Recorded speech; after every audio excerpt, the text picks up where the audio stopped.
Uno de los elementos que a menudo puede ser responsable de que una lavadora haga saltar la corriente eléctrica es la resistencia de calentamiento. Obviamente, entre todos los elementos de la lavadora no es la única que puede ser responsable, pero de alguna manera es la que más veces se ve implicada en esta situación. La lavadora, en presencia de un defecto, es decir, de un cortocircuito en la resistencia de calentamiento, puede comportarse de manera diferente según el modelo y el tipo de programación electrónica de la que disponga. De hecho, en algunos modelos la electrónica permite realizar comprobaciones, es decir, pruebas de funcionamiento tanto en la fase inicial del lavado como en las fases intermedias y finales del funcionamiento, precisamente de la resistencia, y por lo tanto al detectar y registrar una fuga o eventualmente un cortocircuito, se produce un código de error en la pantalla y en este caso la corriente no salta, pero el responsable de este defecto de funcionamiento sigue siendo siempre la resistencia eléctrica de calentamiento. En otros modelos con una electrónica que no realiza este tipo de controles o, en cualquier caso, en modelos mecánicos, el funcionamiento es sustancialmente diferente. Es decir, la lavadora comienza a funcionar normalmente, se realizan las fases de carga y las fases intermedias del lavado y se activa la fase de calentamiento. Es precisamente en este momento cuando se envía corriente eléctrica a la resistencia para calentar el agua en el interior que ocurre una fuga, se produce el cortocircuito y se corta la corriente eléctrica. Para verificar si una resistencia eléctrica está en cortocircuito es necesario, como veremos ahora en la parte práctica, antes que nada desconectar la corriente eléctrica, es decir, quitar el enchufe de la lavadora para trabajar con total seguridad y luego con la ayuda de un tester realizar comprobaciones en la resistencia. Una vez retirado el panel trasero de la lavadora, tenemos acceso a la resistencia eléctrica. Obviamente, en esta fase desconectamos el enchufe de la lavadora y procedemos a quitarlo para poder realizar las comprobaciones en la resistencia. Los cables de alimentación de la misma.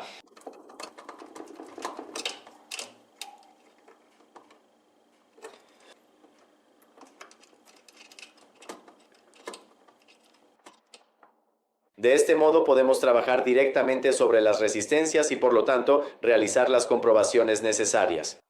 En primer lugar, vamos a comprobar si hay presencia de un cortocircuito, aunque fundamentalmente en las resistencias no se produce un cortocircuito real, ya que el cortocircuito equivale a la unión de los cables de alimentación, es decir, de la fase y el neutro, o sea, de estos dos cables. Pero dentro de la resistencia podría, en cambio, producirse eventualmente una interrupción en la propia resistencia, lo que impediría su continuidad y, en cierto sentido, podría crear esta forma de cortocircuito. La resistencia en su interior, solo para hacernos una idea, está formada de la siguiente manera. En la parte interna de toda esta pieza que definimos como resistencia, es decir, toda esta parte aquí, encontramos en el interior un filamento, que es este que corresponde a la resistencia y que está aislado en la parte exterior por la carcasa y por lo tanto no tiene de hecho un contacto directo con la carcasa. En el momento en que en cambio se produce este contacto directo con la carcasa, se genera precisamente una verdadera fuga, por lo que fundamentalmente la corriente eléctrica llega a la carcasa y por lo tanto va a tierra creando esta fuga que precisamente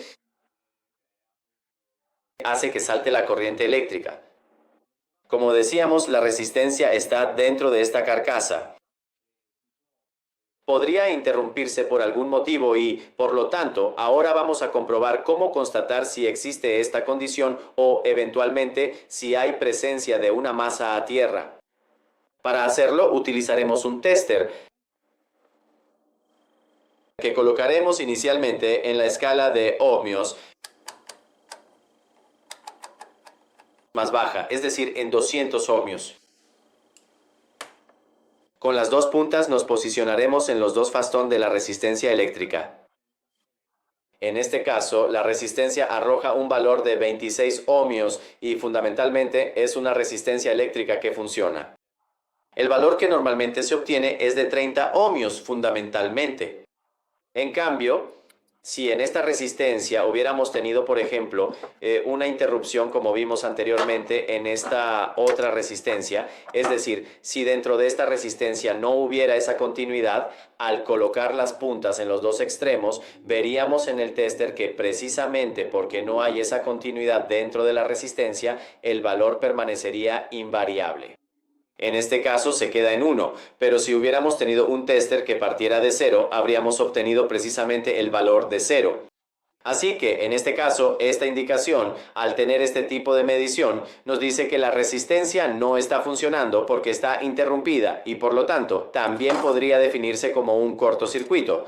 Si queremos verificar la presencia de una fuga a tierra, que como hemos dicho ocurre porque dentro de esta carcasa la resistencia que se encuentra en el interior pierde ese aislamiento y por lo tanto entra en contacto con la parte externa, con la carcasa.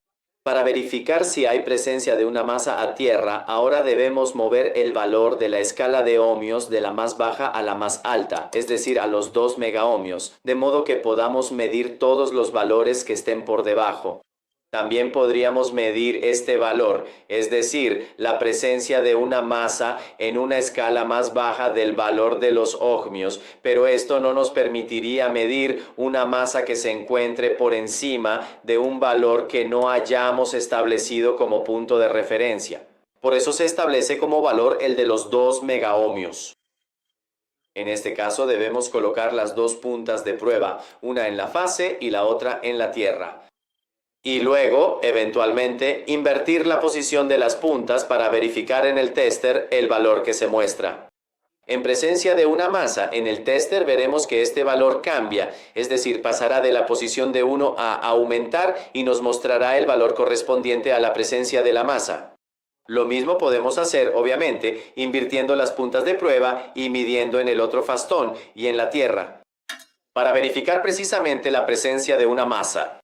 En este caso, hemos visto que el valor en el tester permanece invariable, por lo tanto, no hay una masa. En caso contrario, cuando al hacer este tipo de prueba veamos que el valor en el tester cambia, entonces tendremos motivos para establecer que hay presencia de una masa, es decir, una fuga en la resistencia eléctrica, que precisamente puede hacer saltar el interruptor diferencial.